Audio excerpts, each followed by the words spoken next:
Welcome to the Ethics Experts, where we're elevating ethics and compliance and HR to the strategic level it's supposed to be. Hey, Carla, how's it going? Welcome to the Ethics Experts. It's going well. Thank you very much for having me. Been real excited to have you on here. Excited to dive in. So let's just kind of get going. You know, I always love to start with the question of like, what were you like as a kid? What were you like growing up? And how did you get into this space that we've all kind of found ourselves in? I love that you ask your guest this question. So I had a really strong sense of right from wrong from a really young age. So I didn't like it when something wasn't fair, and I definitely wasn't shy about speaking up and making it known. So as you can imagine, like playing Monopoly in my house never ended well, and Uno was a complete minefield. Apparently, when I was 7 or 8, I announced to my family that I was going to be the Prime Minister. So I didn't know, obviously, what ethics and compliance was back then, but I'd say looking back, that the signs were probably there. What is your birth order? What do you mean? Do you have siblings? I like that. I have one sister, but she's 9 years younger than me. Younger. Okay. So you were the fairness queen in the house. I love it. Yeah, kind of stomping my feet when things didn't go my way. Was there a certain kind of time or a moment where, or a mentor maybe that, you know, early in your career that sort of pushed you towards compliance, or was it more sort of like an unexpected evolution over time?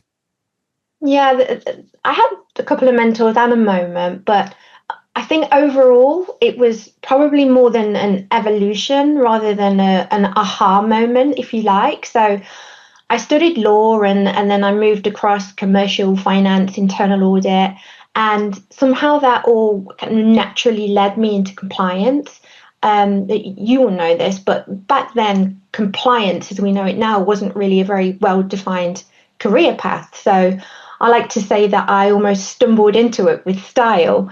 I've been really fortunate that I've had a couple of mentors who I think have had a really big impact on shaping me. The first was really early on in my compliance career, and she was very firm but fair, and she was incredibly generous with her knowledge and really held me to a high standard. And then the second leader / mentor that I had was much later on, and he was my leader through the DOJ and investigation and monitorship, which I guess we'll talk about later. But he gave me just the right balance, I think, of guidance and independence, and he trusted my judgment and he backed me kind of when it mattered and allowed me to step into that leadership in a really real way. Sometimes he threw me in at the deep end, but he always kind of made sure I had a life jacket tucked under my arm just in case. And in terms of experiences, there was one experience that I think has stuck with me, and it was way before I worked in compliance. So I was a very junior financial analyst working for an energy company at the time, and there was this major licensing event in a South Asian country where the government were awarding blocks for oil and gas exploration. And I spent weeks persuading my boss's boss to let me go, and eventually he agreed, but he was very, very clear that I had to keep my head down and observe. So I fly over and I suddenly find myself in this room full of industry experts, mostly men of a certain age. And then there's 20-something-year-old me trying to quietly stay out of the way and not look out of place. And I literally stood out like a sore thumb. It was ridiculous. And at one point, I looked up and I realized that I'm standing in this really important looking bunch of people, and there was a news crew. So one of them pours me a cup of tea from this really ornate silver teapot and hands it to me and asks me kind of a few polite questions about who I am and what I'm doing there. And the whole thing kind of passed in a little bit of a blur. But then later on that evening, I walk into my hotel and the receptionist comes running over and says, Miss Wilson, you were on the news with the Prime Minister," and points at the TV in the lobby. My immediate thought was, well, that's it. I'm definitely getting fired now. You're supposed to keep your head down. Exactly. I did the opposite. And not long after that, I got a call to my room from reception, and apparently someone had come to the hotel to deliver me a gift. Now, remember, this was way before I worked in compliance. I'd probably just done my first ever code of conduct training, if that. But something about the situation didn't feel quite right. So I trusted my gut and I asked them to pass on the message that I couldn't accept it. And to this day, I've got no idea who it was or what it was. And I'd probably handle the situation a little bit differently today. But looking back, that was probably the first real experience that I've had in a business context of doing the right thing when nobody was watching. Right. So I think like overall it was an evolution, but there were kind of moments and people along the way that kind of nudged me into compliance, I would say. You'd said that you'd handle it a little different now. What? You'd at least open it? Well, I would probably, maybe go down with a colleague and you assess the situation. And yeah. I think, what actually happened was more likely than not the right outcome, right? I can see very few circumstances where I would have accepted that. But, now I've got more experience and more knowledge to be able to navigate that situation, politely decline, explain, why. Whereas back then it was just like, oh, I don't want to do anything. Get it away. Yeah. So did you not know that that was the prime minister? No, I had absolutely no idea until I got back to the hotel. And luckily, I didn't lose my job. They saw the funny side of it when I got back, but I had to have a really awkward conversation. Yeah, what did your boss say? Who said to keep your head down? He said keep my head down, but he was a pretty cool guy, so he found the funny side, thankfully. So, what do you think some of those early life traits or those sort of foundational characteristics that you've, were maybe born with, or that kind of you accumulated earlier in your life that are kind of foundational to the type of compliance leader that you've become?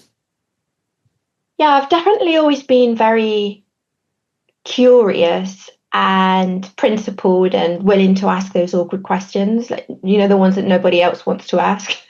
I've also always had a really strong sense of fairness, which, we spoke about earlier, but that probably explains why 8-year-old me thought that I was destined for political office. So, yeah.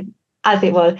But those instincts, I think, shaped not just how I approach compliance, but also how I lead. So one thing I've learned over time is that the most underrated leadership skill, in my opinion, is believing in somebody before they believe in themselves. And my mentors modeled that beautifully, and I try very consciously to pass that on to my own team. And I also think you learn a lot from managers who are not especially good. So I've worked with people who have led with fear or treated knowledge as power to hoard, and that showed me very clearly that that's not the kind of leader that I wanted to be. And so I can be a little bit tough at times, but it comes with guidance and support and trust, because my goal is to share my knowledge and help my team become better than I am. Isn't it interesting how you can learn something from everybody? Like someone can model something perfectly and you're like, great, I want to emulate that. And if you're tuned in the right way, somebody who's a terrible manager can teach you, to your point, maybe even more than that other person. You mentioned that, sometimes people manage through fear and they manage through like hoarding information as a source of power. What do you think that's rooted in people? Like, why do people, there's been 100 freaking books, 1,000 books written on, not to do those kinds of things. Why do people do that? Do you know what? I think some of it might come down to a lack of leadership skills that are able to be built organically, and you try and force them to happen. I think maybe from a certain level of insecurity of those leaders, that they want to feel like the most important person in the room instead of elevating the people around them to be better. I have absolutely no idea. Yeah, it's probably something like that. It's some kind of insecurity thing or some kind of self-preservation thing that causes them to act out in ways that, like, I don't think people are trying to be ineffective. They just maybe sometimes apply the wrong strategy or the wrong tactics on Yeah, a and day-to-day maybe they learned basis. that from leaders that they've had in the past, and they choose that Yeah, as a reference, and maybe they saw these people being successful and making it and thought, well, that's how I have to do it, without actually thinking about who they want to be and how they want to show up. right. So you've spent a lot of your career working at like US headquartered companies, but living outside of the US. Has that influenced your view of compliance and your view of risk? And like, if it has, how has that informed how you kind of have developed your, risk lens? Yeah, I would say it's been challenging, but incredibly rewarding being outside the US, working for US headquartered companies. So it gives you like this dual perspective. So on the one hand, you understand the way the US headquarters tends to think about risk and governance and compliance, but then on the other hand, you're much closer to the realities on the ground. So you understand the local regulations, the cultural nuances, and how things actually work in different markets. And that taught me really quickly that we hear this all the time. It sounds super cliche, but compliance isn't one size fits all. We know that consistency matters. Of course it does, but the guidance that you're given also has to be practical across different jurisdictions and credible with local teams. Right. Because I was closer to the international businesses, it really enforced that importance of staying close to the action.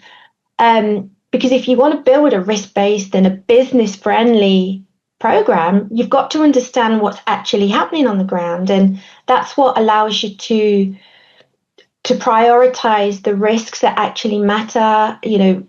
Tailor the guidance properly, partner with the business in a way that feels really relevant and workable to them. Yeah, it kind of makes this thing that is sort of conceptual a reality that you have to actually navigate through, and it gives you that insight on. I mean, kind of to your point, compliance it can't be one size fits all because it has to actually work, and you're dealing with different cultures and different subcultures and different microcultures kind of throughout the organization and throughout the world. And if you're not tuning into those to some degree, then you're just going to kind of just be swinging a hammer. You're going to bring the same tool to every single interaction and expect the same outcome, which never really seems to happen. Exactly, that importance of being flexible enough while maintaining the standards that you need to be maintaining across the board. So it seems like throughout your career, you've been sort of attracted to these kind of complex regulatory environment type of experiences like FCPA and global enforcement. What attracted you to that? Because there's, once you get into any field, there's so many different rivulets and so many different sort of paths you can take. What attracted you to these sort of relatively more complex, sort of bigger types of problems and types of experiences? I'd say it was a mix of curiosity and the chance to kind of grow my career through real high stakes situations. So for a company, like this kind of compliance incident is probably the worst thing that can happen from a compliance perspective, right? We spend our whole careers trying to prevent it from happening. But from a compliance professional point of view, it's quite exciting, and it provides this incredible learning curve. So I spent just over 6 years in that environment, and my leader used to say that it's like running a marathon and a sprint at the same time, which is exactly how it feels. It's so true, because you're thinking about long-term regulatory strategy, but you're also dealing with urgent issues in real time, and it's intense, but it really pushes you to grow very quickly. And what I really enjoyed is that you can see the impact. So you're helping the business navigate something very difficult, and when it works, you know that you've made a real difference. And that's when compliance becomes truly strategic. Yeah, it gives you kind of, it's like such a steeper learning curve, and you're getting kind of almost a faster feedback loop of impact as you're acquiring these new experiences, these new skills. Yeah, you're getting real-time feedback from, multiple external parties. Yeah, and then the impact has to actually happen. It can't just be theoretical. Like you have to be able to kind of validate it from an external party's perspective to be like, okay, yes, check, good job. That's working now, Yeah, 100%. And it's thoroughly tested. And you tweak, you evolve, you change, but what you end up with is something that works in the real world. Yeah, that analogy of a sprint and a marathon at the same time is actually, there's many layers to that. That's actually a really good one because it's hard, and you have to run really hard, and it's long, and it requires a certain flexibility and a certain like continual movement. It requires kind of constant motion, which I see a lot of sort of calcified compliance programs out there that are just kind of putting one foot in front of the other, and they're just kind of plodding along. And that sort of forces you to have the impact that is, possible, right? Like you're really getting as close as possible to like whatever the theoretical potential impact could be in real time, to your point. Yeah, definitely. We have no time to plod. So let's talk a little bit about this sort of, you joined this organization at a real kind of pivotal time. It was going through a DOJ and an SEC investigation. What goes through your mind when you kind of step into an organization at that time? What was surprising to you? Because I mean, something attracted you to it. I presume that you weren't like surprised when you showed up first day and you're like, oh, wait, what? The house is on fire? Like, what attracted you to it? And what was surprising about going through that process? Like, what were the major learnings that you had that have kind of continued to influence you, down the road? Yeah. Well, up until that point, I'd been working in complex regulatory environments, but stepping into a DOJ and an SEC investigation, it's like a completely different level of intensity. And I'll be honest, like shortly after accepting the role, I did have a very real moment of thinking, what have I done? Right? But that feeling passes quite quickly, and the reality of the situation hits you. And I think the stakes become very clear. There's no easing in. Right. Your priorities crystallize almost immediately. And from day one, you know that the work you do has to be good because, like we said, it's going to be tested and scrutinized in real time. Once you get past that initial moment, I think what really takes over is focus. You're trying to understand what's actually happening, build those relationships, bring some structure to something that's often a very uncertain situation. And yeah, it's intense, but it's also the kind of environment where compliance can make a visible difference. And if I'm being honest, that's exactly why I do this work in the first place. And I'm sure it's the same for a lot of other people too. In that kind of intensity, does that kind of change the rate at which, going back to your running or your race analogy, does that just, that level of intensity or that level of focus, does that just become the sort of normal gear that you run at? Does going through something like that force you to kind of run like a real-time algorithm to say like, well, this matters, this doesn't, this requires focus, this can be sort of deprioritized? Like, is that now is that like a leveling up experience that you then just kind of carry forward to everything else? Well, you have to be good at prioritizing because everything needs doing at once, right? So you have to be able to figure out where to start and what you need to do first. But I don't think it was really until the program was signed off by the monitor and the DOJ that we kind of had a moment to breathe and look back and realize how much we'd done, how the pace we'd been going at, and how crazy it had been for such a long time. So when you're in it, you kind of don't really realize how fast you're going. Yeah, it's one of those things where, you're just kind of, again, back to the race analogy. If you've ever run a really long race, you don't really remember every single step. But then when you cross that finish line, you're like, wow, that was a really long, I traveled a long time. I took a lot of steps over the last, couple of hours, whatever. There you go. So, I want to kind of double click on this building and leading through this DPA and this monitorship that you lived through.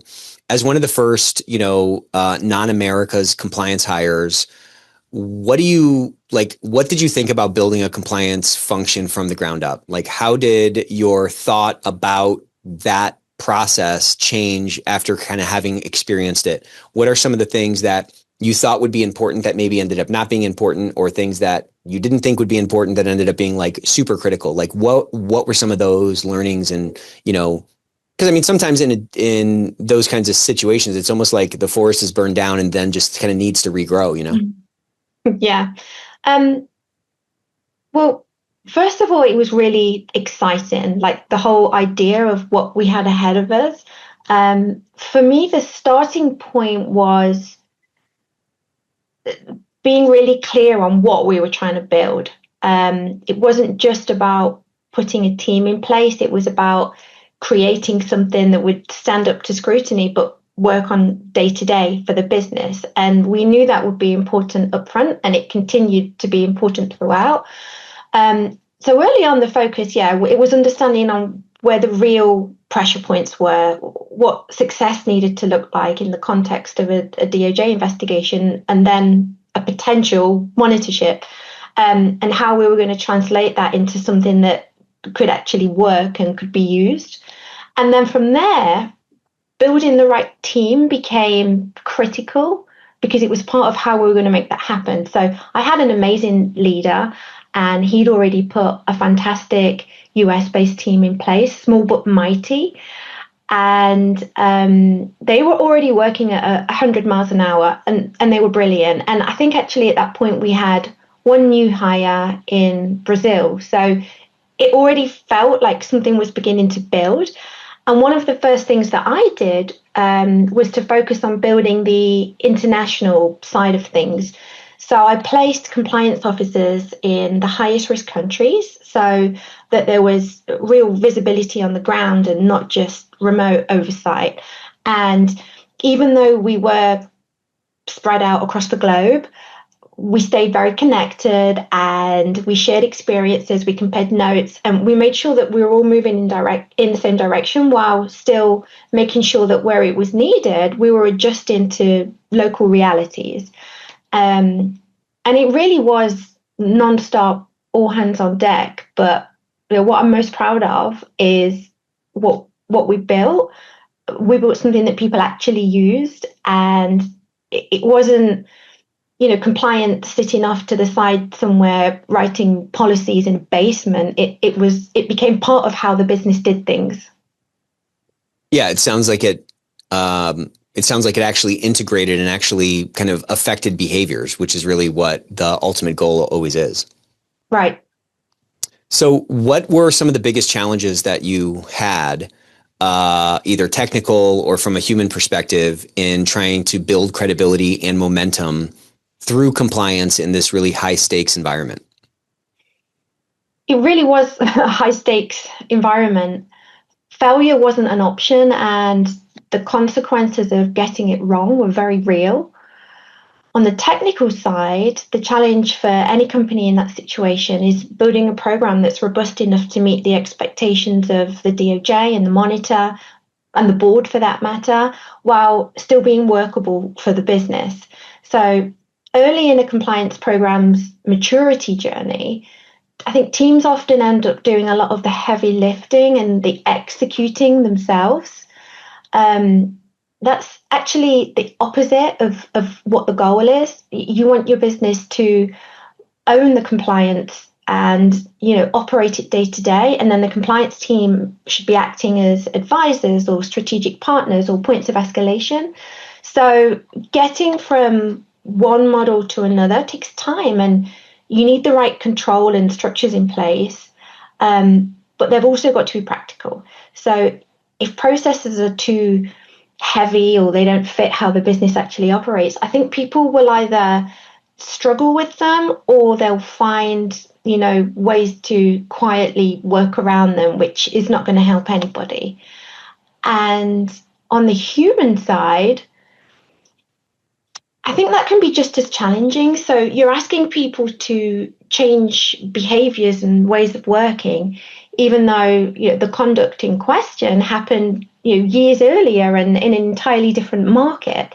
So in this case, in Latin America. So having the weight of a DPA and a monitor behind you certainly helps, but you have to be really careful not to rely too heavily on authority alone. Right. So compliance, and we know this, it can't exist just because someone's watching. Real change comes from influence and engagement and making sure that people in other markets understand how and why what you're doing is relevant to them. Yeah. And I think that's what builds momentum and makes it stick. And then just to keep things interesting, because clearly it wasn't challenging enough already, COVID arrived about 6 months after I joined. Oh, geez. Yeah. So while the DPA doesn't go on pause for that. You know what I mean? It did not go on pause. So we were busy trying to build this compliance program, and the entire business, like everybody else across the world, was figuring out how to operate in a global pandemic. And, it really enforced something for me, that if you've got a compliance program that only works when everything is calm and predictable, that it's probably not a very good program. So it's too fragile. Yeah, exactly. It has to work when things are a little bit chaotic, and that's what we ended up building. And I guess that's one of the good things that came out of that situation. Yeah. Did you? So I mean, you hear about these sort of cautionary tales of a company that goes through what your company went through, and they're overly relying on the sort of the authority that sort of comes along with this DPA or from this sort of external body that's forcing all of these things, and they don't take some of the steps that you talked about, that you had success with, to where once that DPA is over, once that external scrutiny is sort of out of the equation, everything sort of ends up reverting pretty quickly back to some of the old ways. Was there a drive by your team to ensure that didn't happen, or was it sort of incidental in that you were really just trying to make sure that you're changing behaviors and you're using the pandemic to your advantage, and then that was sort of like a happy surprise? I think it was always the plan to change the culture from its root, or to enhance it, or to continue developing it. We had a lot of very senior leadership support because of the weight of the situation. Yeah. But then the challenge is keeping that momentum, and you can't do that through authority. It has to be through genuine change from the bottom up, the top down. And we talk about mood in the middle, buzz at the bottom. That was something that we intentionally focused on from beginning to end, to make sure that what we were building was sustainable and long lasting. So what do you think distinguishes a compliance program that merely exists, kind of a paper program that lives on a shelf, versus one that regulators actually trust after having been through this kind of intimate experience with regulators? For me, it reinforced that regulators, or a program that regulators trust, it's not one that looks impressive in a binder. It's one that still works on a busy Tuesday afternoon when business is trying to close a deal. Right. The key to that is being genuinely risk-based. And that starts with really understanding how the business works. So it's not just what products or goods you sell in which countries. It's, how revenue is actually generated and how money moves through the organization. So you start asking questions like, well, how do we go to market? How are sales teams incentivized? Where are commissions, rebates, discounts flowing?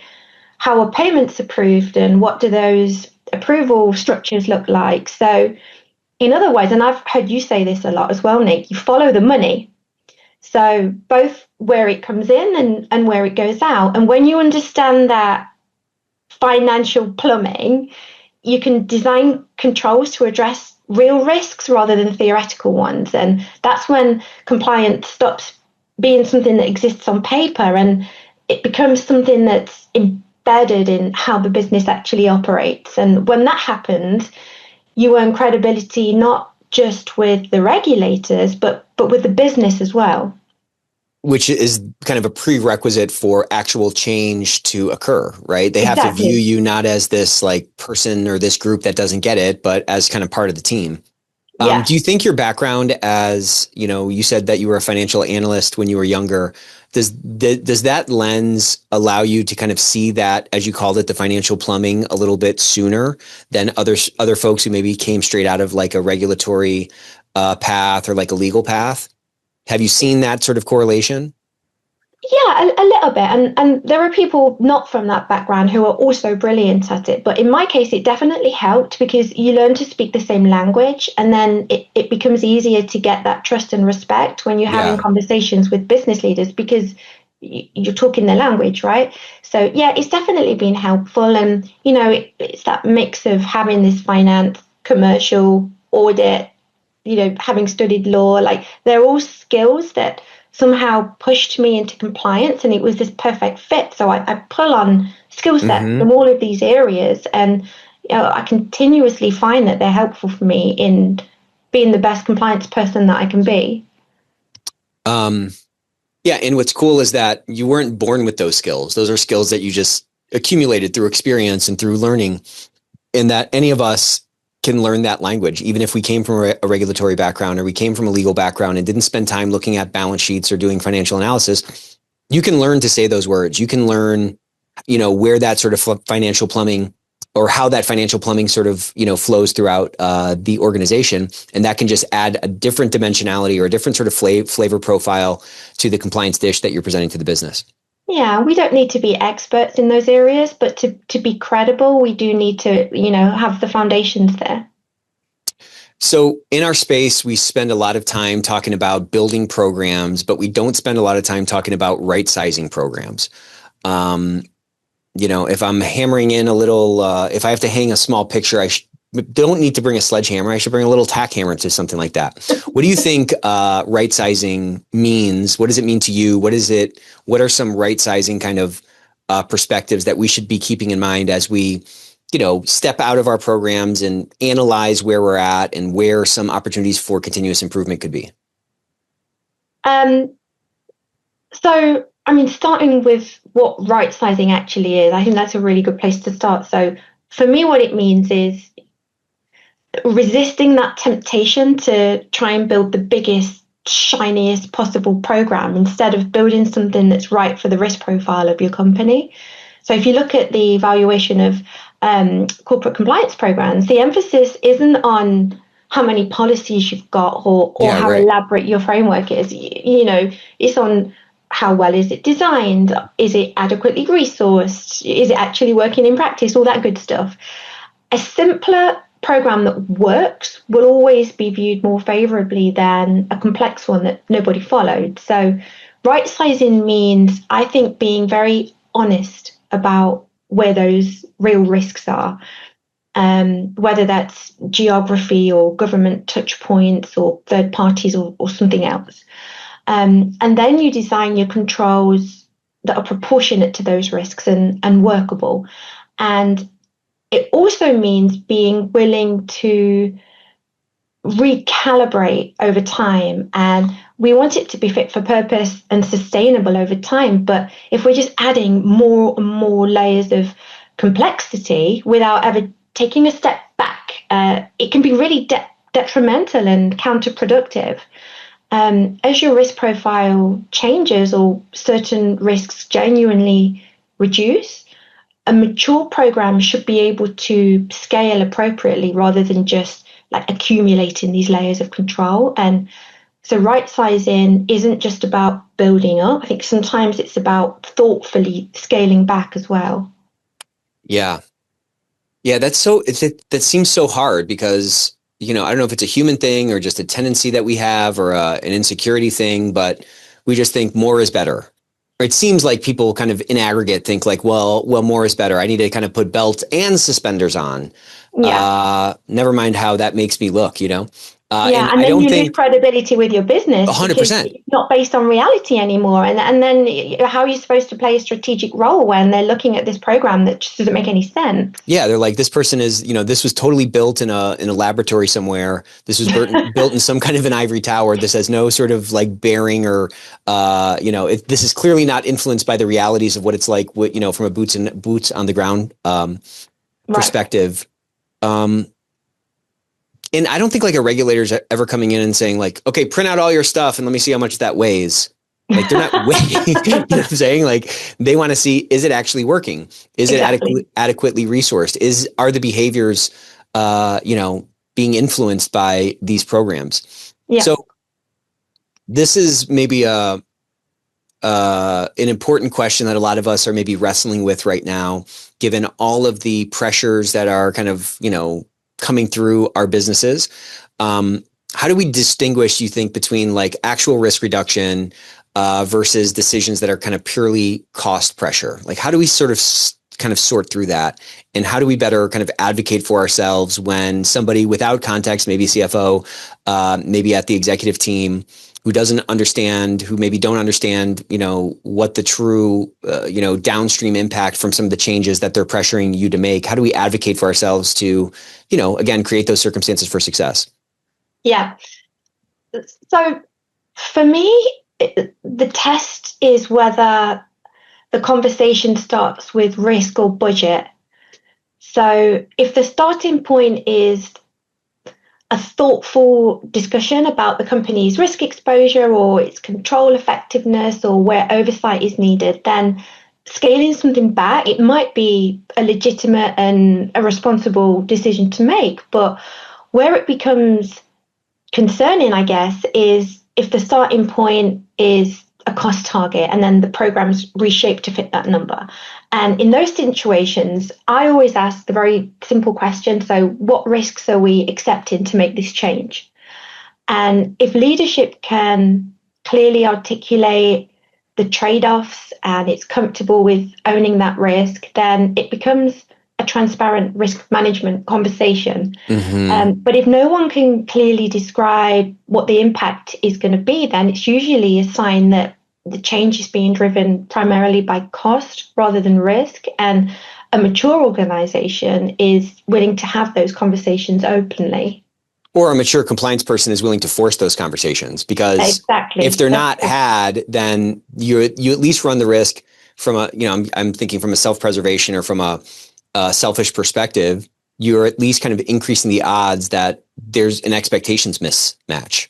Yeah, you know what I'm and saying? that's where having that credibility and that seat at the table is going to make a big difference, because you're already in those conversations and you're able to have that level of influence. So, you know, in the context of this right sizing conversation, what do you think some of the signals are that a compliance officer can sort of key in on to indicate that an organization's risk profile has genuinely changed enough to justify tearing away some things, which can be kind of anxiety inducing, right? Like, what are some things to look for to make you feel better about the right sizing, i.e. scaling down of certain aspects of the program? What kind of a framework would you kind of share with folks to make those types of decisions if they're facing them? Well, even knowing what we know, it can still feel weird scaling back when you've spent all this time building it up. So I think about it like in 3 buckets, if you like. So one signal can be if something in the business has changed. Another, if other controls or processes have been introduced and maybe they've created some kind of duplication. And the third is if the business has matured, although I think that one can be a little trickier to demonstrate. But the starting point, I think, is always evidence. So you're looking for real, tangible changes in the business, not just assumptions.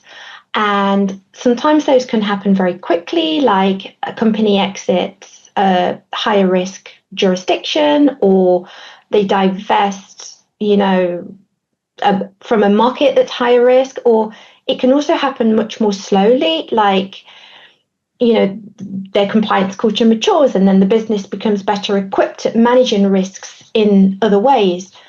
But in practical terms, you might see things like fewer government touch points, or a different vendor or customer profile, or a shift in how the business goes to market. For example, you bring sales in-house instead of using sales agents. And those kinds of structural changes can genuinely reduce risk.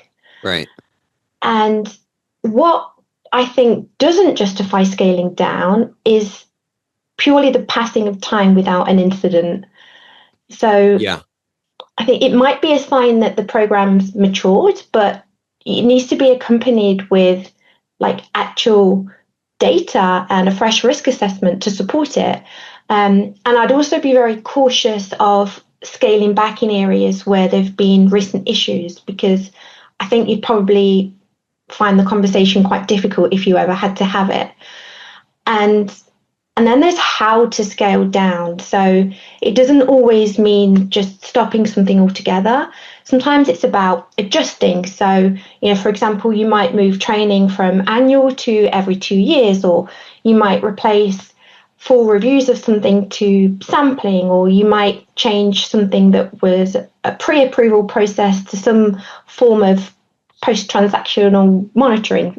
But I think the key is to do it thoughtfully, because you want to scale down intelligently. You don't want to just switch things off. Yeah. And you need to kind of have a feedback loop to make sure that the scaling down is like working. Yeah, definitely, trust what you're doing, but you've got to go back and check it. And that's where, internal audit as a partner becomes really important as well. So I'm seeing a lot of those, those avatars on LinkedIn with the little green thing, open for work. And I'm seeing, I'm hearing about continued pressure on compliance teams, because maybe those conversations haven't been had, those kind of explicit conversations where you can document, yes, okay, fine, you're good with these other trade-offs, or maybe they're coming from a lack of context from people that are, cutting down to the bone, as I like to say. If somebody finds themselves facing like redundancy after doing everything right and putting their heart into their work and really trying to add value, and despite that, they're like let go, what kind of mindset would you kind of advise people to try to retain or maintain to stay grounded and stay forward looking as they look for that next opportunity? Like, what words of encouragement would you give those folks?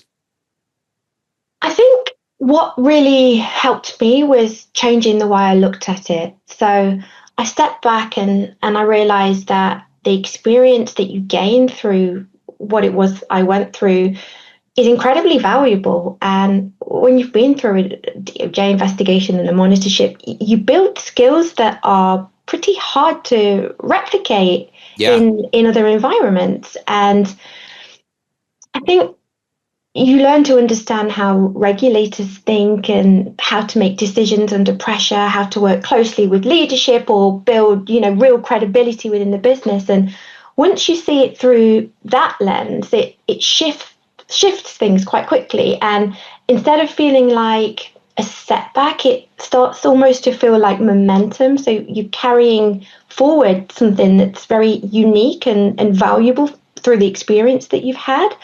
And that mindset really helped me personally, and it gave me a lot of confidence to move forward. And actually, I recently accepted an incredible new role where that same skill set is going to be hugely valuable. And what really excites me about that it's a chance to take everything that I've learned and apply it in this new context. And it feels much less like starting over and more like just carrying on these lessons into my next chapter. Yeah, it's a new chapter. It's a new adventure. And you don't lose all those skills. You could just now get a new sort of sandbox to play in and a new sort of set of challenges to apply these skills and these frameworks that you've built, too. Man, as you're talking about that, I was just like, man, what a healthy mindset. Like your life really is what you fixate on. And it really is what you end up, letting color the lenses that you're seeing the world through. You know what I mean? Yeah. Other people go through things like that and they're down in the dumps forever and there's no hope and woe is me and all that kind of stuff. And I don't know, everything's an opportunity and everything's a threat. It just depends on how we end up looking at it. So I love that advice. All right. We are getting right to the end here. And I love this question. If you could go back in time and find a young Carla, what is a piece of advice you wish you could have gotten earlier? What would you tell a younger you? My goodness. So I would tell a younger me to trust herself much sooner. I grew up in a very humble working class family where I was the first actually in the extended family to go to university. And when I found myself in a corporate environment, I didn't see many people like me. And for a long time, I thought that meant I needed to fit a certain mold. I also worked a lot in very male-dominated industries, and sometimes I was the only woman in the room. And I remember early in my career walking into a meeting as the only female, and one gentleman assumed that I was there to take notes and take his coffee order.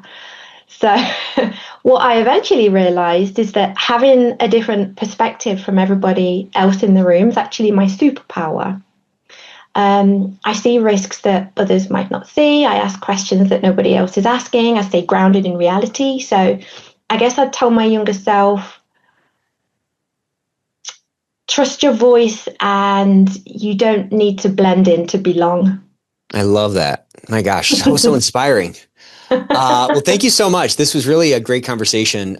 Very inspiring. This was phenomenal. Thank you so much for coming on the Ethics Experts. Thank you for having me. Bye-bye.